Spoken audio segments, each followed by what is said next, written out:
그들이 별을 보고 매우 크게 기뻐하고 기뻐하더라. 집에 들어가 아기와 그의 어머니 마리아가 함께 있는 것을 보고 엎드려 아기께 경배하고 보배 앞을 열어 황금과 유향과 몰약을 예물로 드리니라.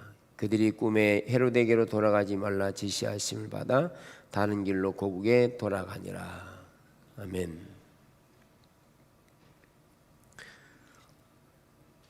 네. 십자가 복음에 대한 부분은 거의 다 정리가 됐고, 다음 주에 한 주 더 하면 대부분 다 내용이 마감돼서 다가오는 하나님의 교회에 대한 부분을 다음 주에 더 살펴보면 이제 정리될 것 같습니다. 그러니까 이번 주의 내용은 새벽기도에 참조해서 들으시면 되겠고요. 그래서 내년도에는 하나님께서 선교적인 교회에 대한 부분을 살펴보기를 원하시는 것 같아서 그전에도 말씀드렸지만 선교적인 교회로 내용을 이렇게 살펴보도록 하겠습니다. 네, 오늘은 내일 성탄절 행사가 있어서 따로 설교가 특별하게 없기 때문에 오늘 성탄절 설교를 하도록 하겠습니다.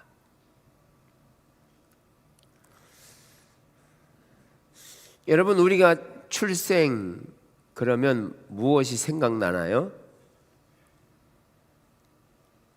생일 그러면 생각나는 게 뭐죠? 케이크 생각납니까? 아니면 선물 생각납니까? 네. 오늘 나누는 예수님의 탄생과 관련해서 출생이라고 하는 내용은 선물이나 아니면 그 당시에 출생한 날에 대한 기념, 그거에 대한 축하와 감사도 있겠지만, 그런데 오늘 성경을 통해 살펴보면 출생이라고 하는 의미는 단순히 출생했기 때문이 아니라 출생하고 나서 또한 그 이후에 일생을 살아가는 삶의 여정이 그 출생과 연관되어서 삶을 이야기하고 있다는 것입니다. 자, 오늘 성경은 예수님의 출생과 관련해서 이미 구약의 미가서 5장에 예언되어져 있습니다. 베들레헴 에브라다야, 너는 유다 족속 중에 작을지라도 이스라엘 다스릴 자가 내게서 내게로 나올 것이라. 그의 근본은 상고에 영원히 있으니라. 미가서에 기록되고 이사야에 예언되어져 있고, 그리고 더 나아가서 인간이 타락하면서 하나님께서 여자의 후손을 통해 메시아를 줄 것에 대한 약속, 더 올라가서 그렇습니다. 이렇게 예수님의 출생과 관련돼서 이야기하고 있다는 것입니다. 그래서 예수님의 출생은 단순히 예수님이 태어난 날에 대한 기념보다도 그 예수님의 출생을 통해서 이루어질 내용들이 더 위대하고 크다는 사실을 알 수가 있습니다. 누가복음 2장에서 지극히 높은 곳에서 영광이요 땅에서는 하나님이 기뻐하시는 사람들 중에 평화로다. 특별히 이사야 9장에 이는 한 아기가 우리에게 낳고 한 아들을 우리에게 주신 바 되었는데 그의 어깨에는 정사를 메었고 그의 이름은 기묘자 모사라 전능하신 하나님이라 영존하시는 아버지라 평강의 왕이라. 예수 그리스도의 출생과 관련해서 이렇게 말하면서 그 어깨에는 정사를 메었다. 이 정사를 메었다는 말은 통치를 말합니다. 하나님 나라의 통치를 가지고 오시는 메시아를 말하는 것이죠. 그래서 예수님의 출생과 관련해서 누가복음 2장에서 특별히 동방 박사들이 황금과 유향과 몰약을 선물로 드리게 되죠. 선물로 드리면서 황금과 유향과 몰약을 드릴 때 이 황금은 이사야 9장이 말하는 것처럼 모든 물질의 통치권을 가지시는 예수님을 의미하죠. 황금은. 그래서 나중에 예수님이 삶을 살아갈 때도 예수님은 이 땅에 사시는 동안에 물질에 귀속되거나 물질에 의해 살아가시는 분이 아니라 오히려 물질을 다스리시는 분으로 나오고 계십니다.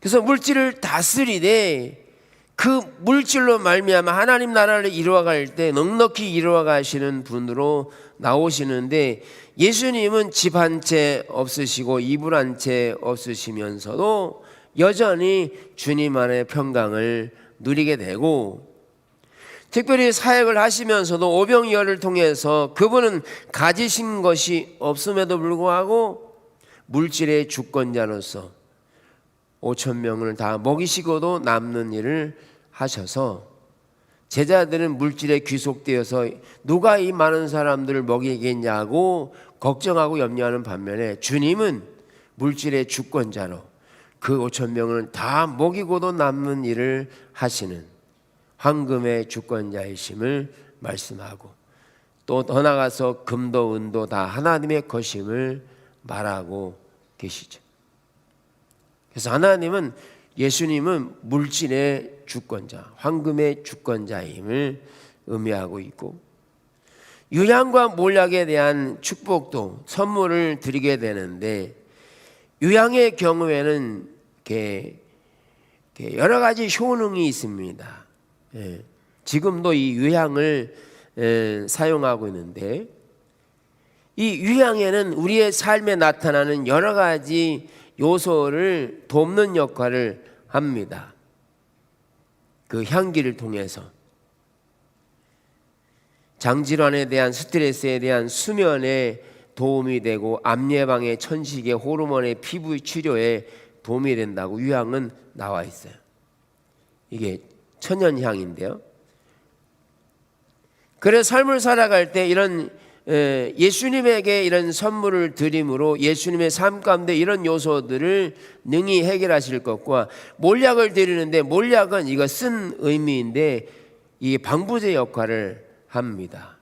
그래서 예수님의 죽음에 대한 방부제 역할을 하는 예고의 의미를 가지고 있는 세 가지의 예물을 드리게 됩니다.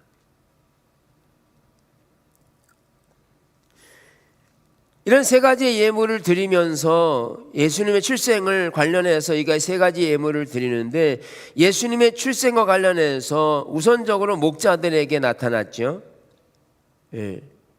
그래서 누가복음 2장 15절에 보면 우리에게 알리신 바 이 일, 목자들에게 보이신 거죠. 그런데 그 보이신 것을 듣고 보고 모든 것으로 하나님께 영광을 돌리며 찬송한 사람들이 목자들입니다. 예수님 출생과 관련해서. 그리고 예수님께 출생과 관련해서 마리아는 그 성령께서 하시는 말을 듣고 마음에 새겼을 뿐만 아니라, 시므온은 예수님의 출생을 보도록 주님이 중보기도 하게 하시고 놓아주지 않으셨습니다. 그래서 주제여 이제는 말씀하신 대로 종을 평안히 놓아주시는도다. 내 눈이 주의 구원을 보았사오니 이는 만민 앞에 예비하신 것이요 이방인을 비추는 빛이요 주의 백성 이스라엘의 영광이니이다. 시므온이 예수 그리스도의 출생을 통해 본 것입니다. 안나는 하나님께 감사하고 예루살렘의 성령을 바라는 모든 사람들에게 그에 대하여 말하는 중보기도에 참여한 사람. 이렇게 여러 명을 통해서 예수님의 출생과 관련돼서, 또는 예수님 출생뿐만 아니라 예수님을 통해서 나타나실 일들과 관련해서 예언하고 말씀한 내용들을 살펴볼 수가 있습니다. 이처럼 예수님의 출생이라고 하는 것은 단순히 예수님이 출생한 날을 의미하는 것이 아니라, 예수님이 가지시는, 예수님의 출생을 통해서 예수님이 이루어 가실 삶과 사역에 대해서, 더 나아가서 하나님께서 예수님을 통해서 이루어 가실 그 모든 일생을 동반하고 있는 것을 볼 수 있습니다. 자, 이런 내용들을 살펴볼 때 예수님의 출생이 갖는 의미는 예수님이 오셔서 그 사역을, 삶과 사역을 이루어 가시는 부분이 더 크다는 사실을 알 수 있게 되는 거죠. 예를 들어서 어떤 사람이 출생했는데 20년 동안은 자기의 삶을 살면서 죄만 짓다고 살아가다가 나머지 삶을 감옥에서 보내면 그 사람의 출생한 의미가 무엇이 있을까요? 출생했을 땐 기뻤지만 그러나 그의 삶이 사람들에게 해를 끼치는 삶으로 평생을 살아간다면 출생의 의미가 무엇이 있겠습니까? 기계를 비유하면 기계는 만들어놨는데 기계는 쓰지 않은 채 그냥 내버려 두면 어떤 의미가 있겠습니까? 차는 만들었는데 차는 그냥 만들어진 상태로 차고에 박혀 있으면 그 차가 만들어진 의미가 무엇이 있겠냐고요. 차는 그냥 새 차로 그냥 있을지 모르지만 그 차는 주인이 원하는 대로 사용되어져야 되고, 우리는 하나님께서 탄생된 대로 이 땅에서 어떠한 삶을 살아가느냐가 매우 중요한 의미를 갖고 있다 하는 것입니다. 질문해 보겠습니다. 여러분, 잘 태어나셨습니까? 잘 태어나셨어요? 아직 확신이 없으세요?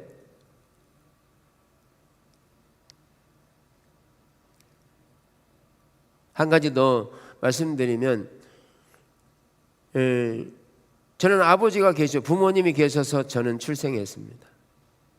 그래서 이 땅 여기에 설 수 있고요, 하나님 말씀을 전할 수 있는 은혜를 입었습니다. 더 나아가서 여러분들의 후손을 통해서 어떠한 하나님이 원하시는 사람들이 태어날지 우리는 알지 못합니다. 그래서 우리가 살아가는 삶은 주 안에서 헛되지 않은 삶, 우리의 삶이 주님을 따라가는 삶이 되어야 할 필요를 갖고 있는 거죠. 잘 태어나셨습니까? 네.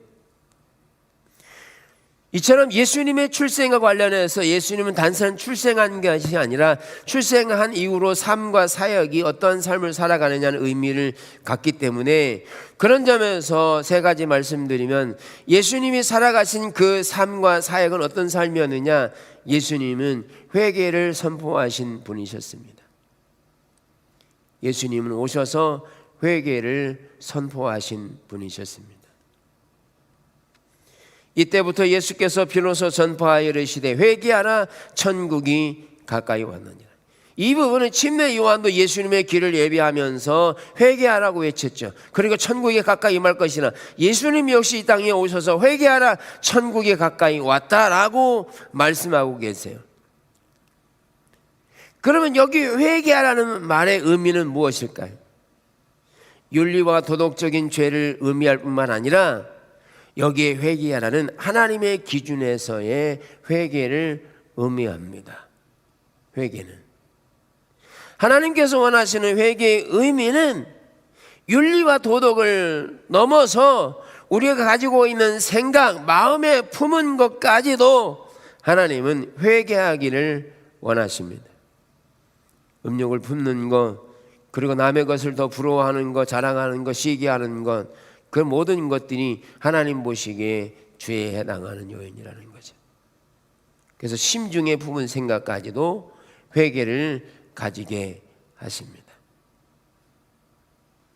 그래서 예수님이 첫 번째로 시작하셨던 말씀이 회개하라는 것이었어요. 내가 의인을 부르러 온 것이 아니라 죄인을 불러 회개시키러 왔노라. 그래서 죄인을 불러서 회개시키고 깨닫게 하도록 주님은 회개의 내용을 선포하시게 되죠. 얼마나 회개가 중요하면 누가복음 15장에서는 이와 같이 죄인 한 사람이 회개하면 하늘에서 회개할 것 없는 의인 99으로 말미암아 기뻐하는 것보다 더하리라. 그러니까 회개할 것 없는 의인 99보다 죄인 하나가 회개하는 것이 하나님의 관점에서 더 크다라고 말합니다. 이거는 의인 9의 명수보다 한 명이 더 크다, 그 의미가 아닙니다. 여기에서 강조하는 내용은 회개가 얼마나 중요한가를 말하고 있는 겁니다. 의인 99이 중요하지 않다는 말이 아니라 죄인 하나가 회개하는 것이 얼마나 가치가 있는가라는 것을 설명하고 있다는 겁니다. 그래서 탕자의 비유에서도 탕자가 아버지의 재산을 다 탕진하고 돌아왔음에도 불구하고 그 아버지는 그 둘째 아들을 용납하고 받아들일 뿐만 아니라 용서하는 정도가 아니라 모든 권위를 다 회복시켜 주십니다. 용서하기 전에도 이미 아들의 권위를 회복시켜 줬어요. 오죽했으면 종으로서 살겠습니다라고 하는 그 아들에게 듣는 척도 하지 않고 금가락지를 끼워주고 좋은 옷을 입혀주고 잔치를 베푸는 거죠.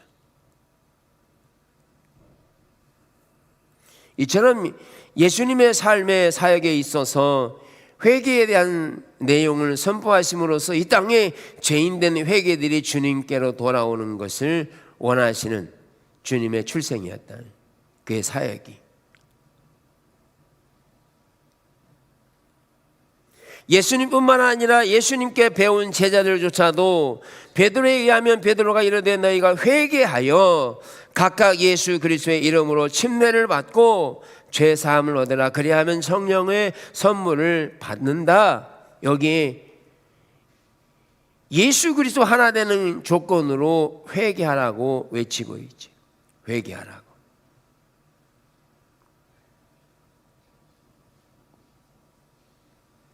이처럼 주님의 출생과 관련해서 주님의 출생과 삶과 사역은 회개를 외치고 계십니다. 두 번째, 그런데 주님께서 그렇게 회개를 외치는데도 불구하고 왜 빛으로 오신, 즉 회개를 외칠 때 그 당시에 이스라엘 백성들이 회개하지 못했을까? 두 번째는 빛으로 오신 예수님이십니다.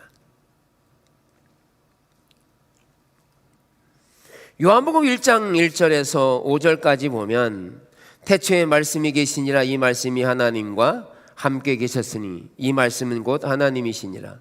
그가 태초에 하나님과 함께 계셨고 만물이 그로 말미암아 지은 바 되었으니 지은 것이 하나도 그가 없이는 된 것이 없느니라. 그 안에 생명이 있었으니 이 생명은 사람들의 빛이라. 빛이 어둠의 빛이되 어둠이 깨닫지 못하더라.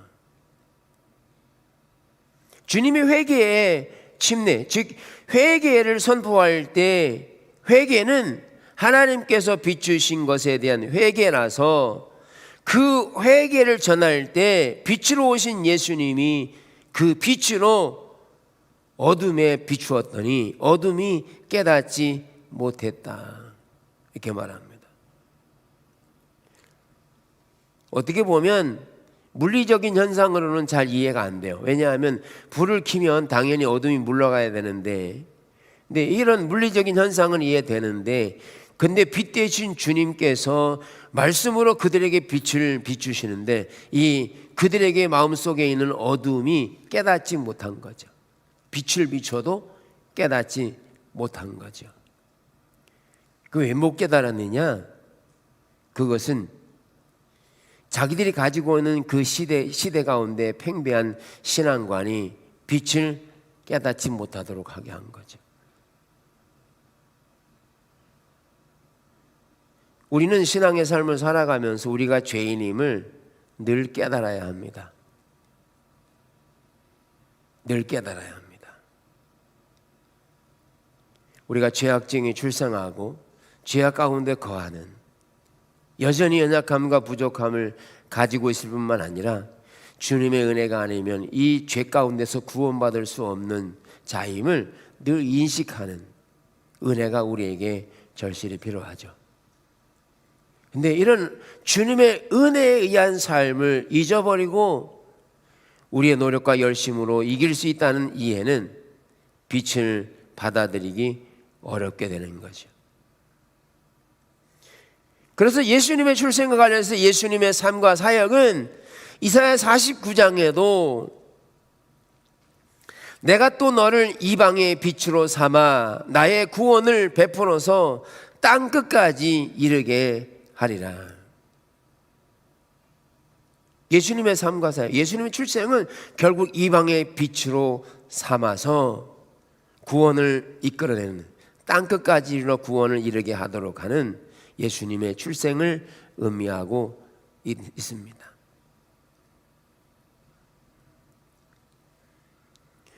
이런 예수님의 출생, 사역과 관련해서 그 당시에 사람들은 그 빛을 깨닫지 못하는데 왜 못 깨닫느냐? 요한복음 3장 19절은 이렇게 설명합니다. 그 정죄는 이것이니 곧 빛이 세상에 왔으되 사람들이 자기 행위가 악함으로 빛보다 어둠을 더 사랑한 것이니라. 악을 행하는 자마다 빛을 미워하여 빛으로 오지 아니하나니 이는 그 행위가 드러날까 하며 진리를 따르는 자는 빛으로 오나니 이는 그 행위가 하나님 안에서 행한 것임을 나타내려 함이라. 그러니까 빛이 왔을 때 어둠이 깨닫지 못하는 이유는 그가 어둠을 더 사랑하기 때문이라. 이게 요한복음 3장의 이야기입니다. 해답입니다. 그러니까 빛으로 오신 주님의 말씀이 잘 안 깨달아지는 것은 내가 더 하나님보다, 말씀보다 다른 것들을 사랑하고 있기 때문에 깨달아지지 않는다는 거죠. 주님은 그 일을 위해서 출생하셨는데.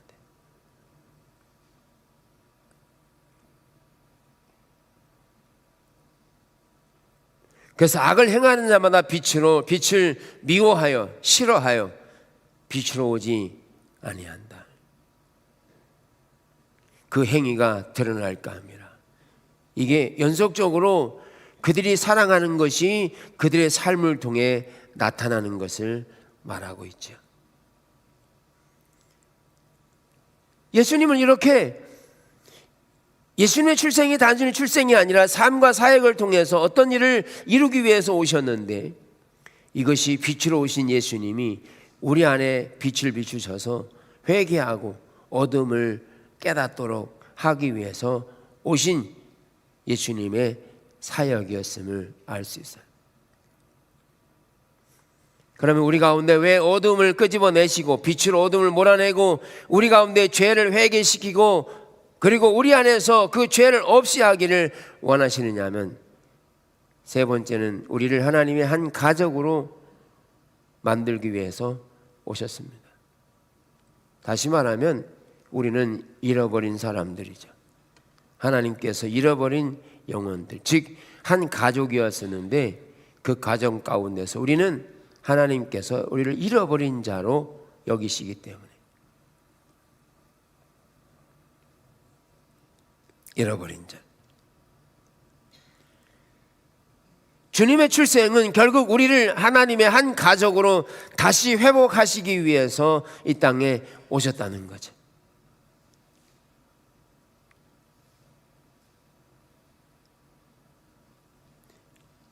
보이스피싱에 보면 누구나 당할 수 있는 일들이지만, 갑작스럽게 자녀들이 납치됐다 그래가지고 큰 돈을 빨리 은행에 넣으라고 그럴 때 그 부모님들이 대부분 그 이야기를 듣고 다 그렇게 실행에 옮기는 이유는 그런 대가를 지불해서라도 그 자식을 찾아오기 위해서잖아요. 그 자식을 찾아오기 위해서는 대가를 지불해서도 그렇게 하겠다는 거예요. 그 자체가 나쁜 것이긴 하지만 거기서 보면 왜 그렇게 하느냐 하면 그 아들이 얼마나 소중하느냐에 따라서 그렇게 가능해지는 거죠.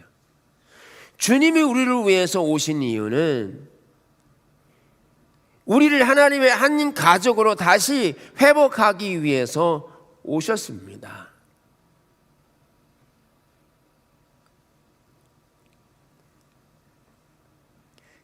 그래서 예레미야 7장에 보면 오직 내가 이것을 그들에게 명령하여 이르기를 너희는 내 목소리를 들으라. 그리하면 나는 너희 하나님이 되겠고 너희는 내 백성이 되리라. 너희는 내가 명령한 모든 길로 걸어가라. 그리하면 복을 받으리라. 하나님께서 지금 우리를 하나님의 한 가족으로 있기를 원하세요.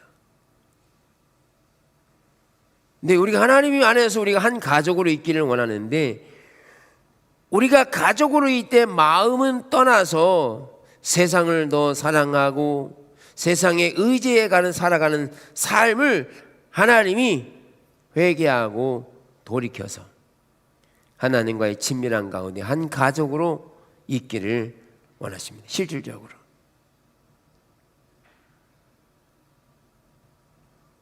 베드로전서 2장 9절에서는 그러나 너희는 택하신 족속이요 왕 같은 제사장들이요 거룩한 나라요 그의 소유가 된 백성이니 이는 너희를 어두운 데서 불러내어 그의 기이한 빛에 들어가게 하신 이의 아름다운 덕을 선포하게 하려 하심이라. 우리를 어두운 데서 불러내어서 그의 빛에, 기이한 빛에 들어가도록 우리를 선택하셨다. 예. 누구를 통해서요? 십자가이신 그리스도를 통해서 어둠 가운데 있는 우리를 불러냈다. 그럼 어둠 가운데서 불러내어지려면 어둠 가운데서 자신을 깨닫고 돌이켜야 이 하나님의 한 가족으로 살아갈 수 있는 것이죠. 요한복음 14장은 그날에는 내가 아버지 안에 너희가 내 안에 내가 너희 안에 있는 것을 너희가 알리라. 이처럼 하나님과 우리를 친밀한 사랑의 한 가족으로 우리를 세우시고 두기 위해서 주님이 이 땅에 오신 것이고 그분의 삶과 사역을 살아가신 목적과 의도를 가지고 있는 것을 볼 수 있습니다. 한 가정의 중요한 의미는 어떻게 한 가정 안에서 친밀한 가운데 살아가느냐 하는 것입니다. 그래서 주님이 이 땅에 오실 때 출생한 날의 의미가 아니라 예수님은 출생하시고 삶과 사역을 살아가면서 어떤 목적을 이루어 가실 그런 삶과 사역을 통해서 이처럼 우리를 회개시키고 불러서 그의 기이한 빛에 들어가게 하셔서 주님의 말씀을 통해서 거룩한 백성 만들고 그래서 하나님과 우리 친밀한 한 가족으로 우리를 만드시기 위해서 이 땅에 오셨다는 사실을 살펴볼 수 있는 거죠. 여러분 한 가정을 만들 때 어떤 가정 만들고 싶으십니까? 죄가 가득한 가정, 치고받고 싸우는 가정, 이런 가정 만들길 원하시진 않죠. 주님이 어둠 가운데 처해 있는 우리를 밝게 비추시고 죄를 회개시켜서 하나님의 거룩한 백성 만들어서 하나님이 그 가정의 교회 가운데 하나님의 통치권을 가지고 그 가운데 운행하시고 주장하시면서 하나님 나라가 이루어지도록 하게 하시는 일을 위해서 주님을 이 땅에 보내주신 것이죠. 아멘. 그래서 예수 그리스도의 출생이 그런 의미에서 우리에게 힘과 지혜와 능력이 되는 거죠. 단순히 여러분의 생일에 대해서 선물만 받는 것으로 기뻐하는 게 출생이 아니라 그의 삶과 사역을 살아갈 때 그 출생이 의미가 있는 거죠. 아멘.